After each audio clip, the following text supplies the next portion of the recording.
The first thing I want to tell you is that the object when you're getting kids playing cricket for the first time is to get them to hit the ball. The worst case scenario is that you're such a good bowler that they never hit the ball, or you bowl them on the first ball. You know, you want them to have a great experience, and the only way they're going to have a great experience is if they hit the ball and they get running. The love for cricket happens when kids are running between the wickets. So as the teacher, you become a bowler whose primary job is to get the kids hitting the ball. And that means you're going to have to adjust where you stand and how you throw based on the skill of the batter.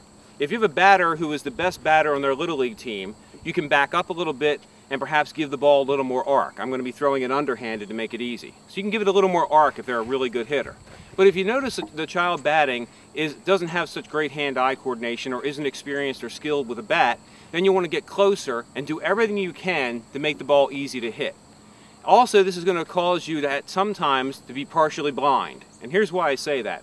If you throw the ball to the batter and the batter misses it and is gotten out, being bowled, and it's early on and you would like to see the batter hit a little more, you're going to have to come up with an excuse why the batter's not out. Either I didn't see that, or I threw that really badly, or you know, that wasn't a good ball on my part, let's give it another try. Again, the object here is to make sure everyone gets to hit, and everyone hits the ball well, and everyone gets a chance to run between the wickets. So adjust your bowling accordingly. Okay, ready? Now, I notice that this is a pretty good sized kid, and he looks pretty confident up there with a bat. And I'm thinking to myself, if I throw it from here, and he hits the ball, there's a fair chance I'm going to lose some teeth. I don't want that, so I'm going to back up just a little bit and give him a little more room. Also, because he looks pretty confident and he's got a big smile on his face and he looks like he's going to hit it, I'm going to give the ball a little bit of arc and a little bit of spin to make it more challenging for him.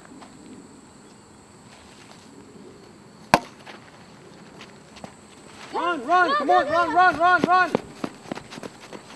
Okay, good, stay. Now this commonly will happen the first time they hit the ball. In baseball, it's not automatic that you have to run, and oftentimes the runners will stay on base. Also, another thing you'll notice is that sometimes they'll drop their bat and you have to remind them to pick the bat up. But get used to the idea that you're going to have to scream, run, run, run, and oftentimes also tell them to stop, stop, stop, because they won't necessarily know when it's time to go and when it's time to stop. So you kind of have to be a coach along the way too. Now this time I have a batter who doesn't look quite as confident as the batter before. So I'm going to get a little bit closer and give the ball a little less arc to make it easier to be hit. Run, run, run, run, run, run! Good job, Nick. Excellent.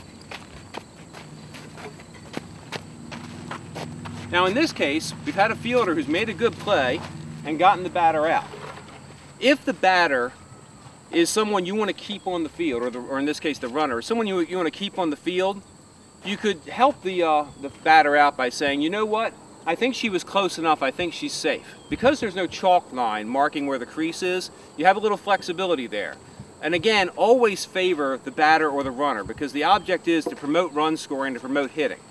If, on the other hand, the batter is someone who's been batting for a while and has scored a lot of runs, and maybe it's time for them to switch up and give someone else a chance, this is a great moment to congratulate the fielder on a tremendous play and to tell the runner that they're out and they should give the bat to the next batter. But because this batter hasn't really, as that's her first hit, we're going to go ahead and pretend that she made it in safely and she's going to get to stay on the field.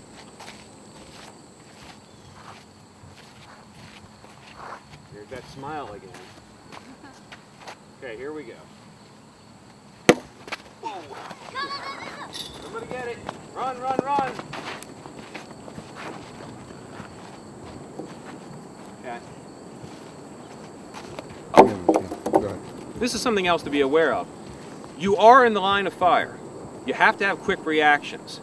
If you're playing with a heavy tennis ball, it's especially dangerous.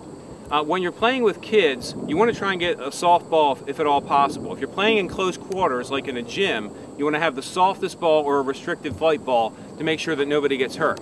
But even so, you as the bowler are going to be right in the line of fire when the batter hits the ball. In that case, the ball came right over my head, and perhaps if I hadn't moved quickly enough, I might have caught it in the face. So do be aware as a bowler that these kids can hit it hard sometimes, and you have to have quick reactions.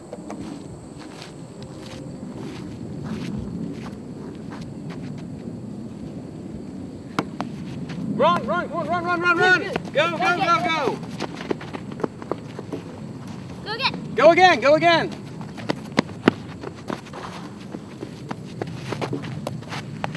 Now here's another teachable moment. If you noticed on that play, both of the runners were running on the same side of the wicket. And kids will often do that not really thinking about it.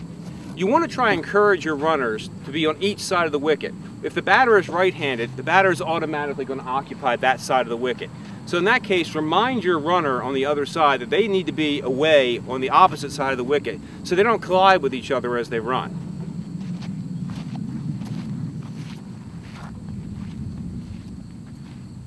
Now in this case, this is the runner that we allowed to stay on the field because they had only been up once. There's going to be a point in the game or the match where you see a batter who's been up for a while, and maybe the time is running out in your session, and you need to ask that batter to retire to allow someone else to hit. When you do that, sell it. Tell them they've been great, you're not going to be able to get them out, and you think they're so good you won't be able to get them out, and ask them if they could be nice and give someone else a chance to hit. If you pump up their ego enough, it'll be no problem. You know what? You've been so good, you're hitting the ball so well, I don't think I'm going to get you out today. And since we have to end our session a little while, I'm going to ask if you could be nice enough to let the next batter hit. Is that okay? Great, thanks a lot. So go ahead and give your bat to the next batter.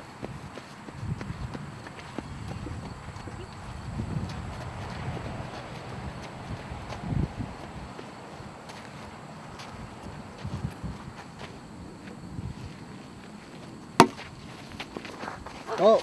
Run, run, run, run! Caught it. No. It hit the ground, didn't it? You got it in the air? Yeah. Well, I didn't see that, but I'll trust your judgment. Okay, but since that's his first hit, that's another good point to make. You're not going to be able to see every play that happens, and you're going to be the umpire in the match. If a child says they made a great play, then yes, they made a great play. Always be generous and always be willing to applaud great play, even if you didn't see it happen. But again, err on the side of the batter if you can.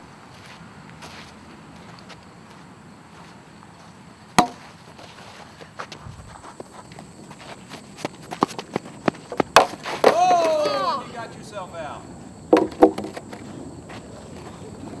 This is a great teachable moment. They have to remember not to run into their own wickets.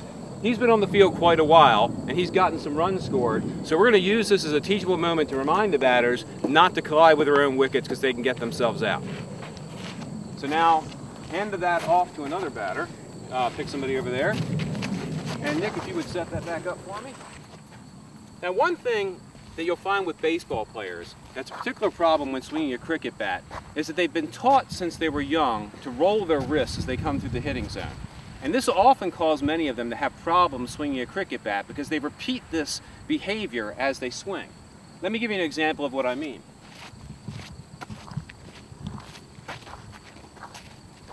In baseball, if you're taught to roll the wrists as you come through the batting zone, the problem with cricket is if you do that, the bat turns this way as you enter the hitting zone, which of course makes it far more difficult to hit the ball. In fast speed, in real speed, it's going to be hard to notice that.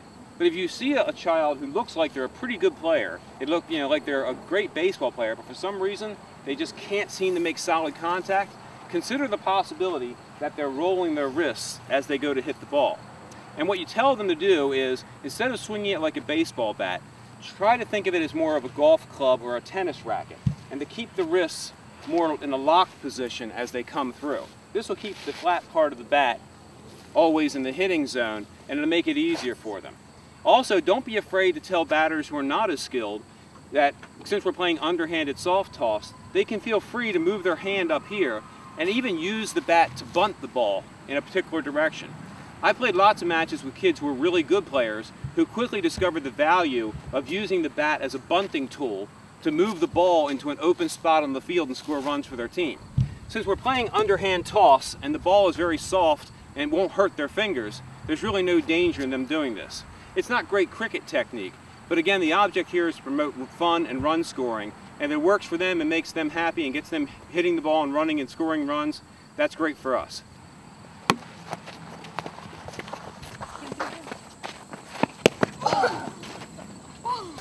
Now here's another teachable moment.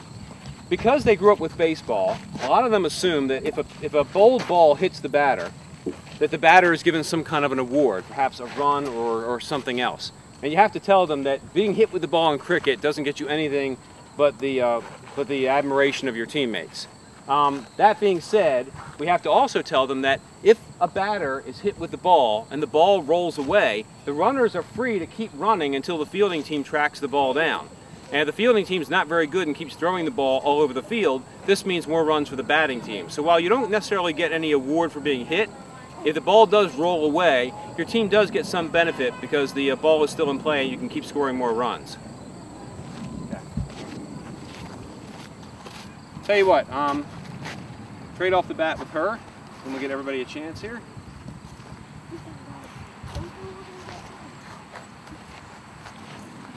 Okay, we got our fielders. All right.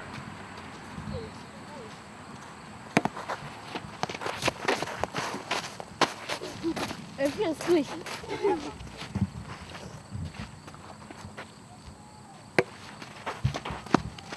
Now I just caught the ball. Ordinarily, I wouldn't do that. As the all-time bowler, you're going to be right in the middle of the action, and oftentimes the kids will hit the ball back to you. Whenever possible, try to get out of the way and let the ball fall safely and let one of the children field it and make the play. For two reasons. One, because you want them to be as involved in the game as possible, and if you become someone who makes all the outs, they'll lose interest. And secondly, because it's kind of unfair to the batters that there's a 6-foot person in between them and the other wicket, scooping up all of their hits. So to be fair to the batter, and again to encourage more run scoring, try and get out of the way of batted balls.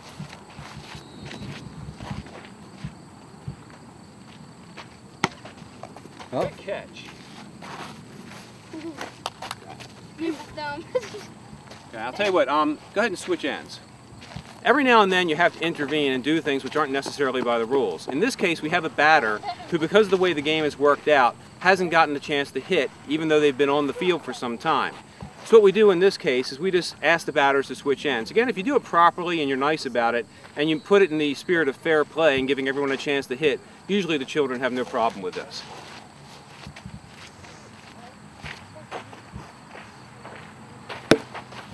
Good hit. Oh, he hit the cameraman. I caught it. Encourage the kids as much as you can. If they hit the ball, any way at all, applaud. Say, good hit, great job. Always be encouraging. That was good. Always be telling them that they're doing a good job. Remember, it's a new sport. They've never played before. The rules are unfamiliar, and they may not be quite as confident as they would be with other sports. To encourage them to take up the game, you need to be a cheerleader as well as a coach. Cheerleader. I can do that. Good hit. Run. Hit! Ah, too late.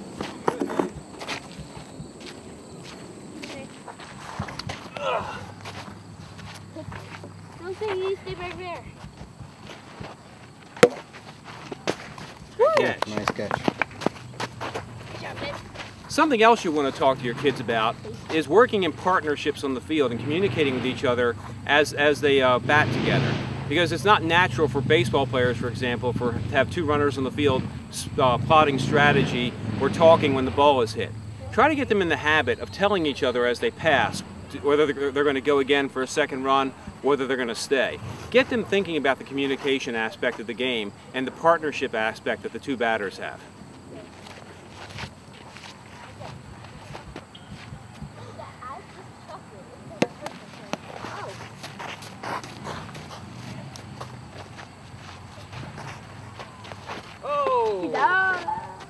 Now in this case, I've bowled the batter. Because she's been batting for a while and she's scored quite a few runs, I'm going to be okay with this. If that had been her first time up though and she'd not yet put the ball in play, I probably would have come up with some excuse as to why she should continue batting. Either I had thrown a bad ball, or perhaps I didn't see it and wasn't sure if she'd actually gotten out. Even though all of the fielders might protest and say that she's out, again, be generous and try to encourage batters to stay on the field until they've had a chance to hit the ball a little bit.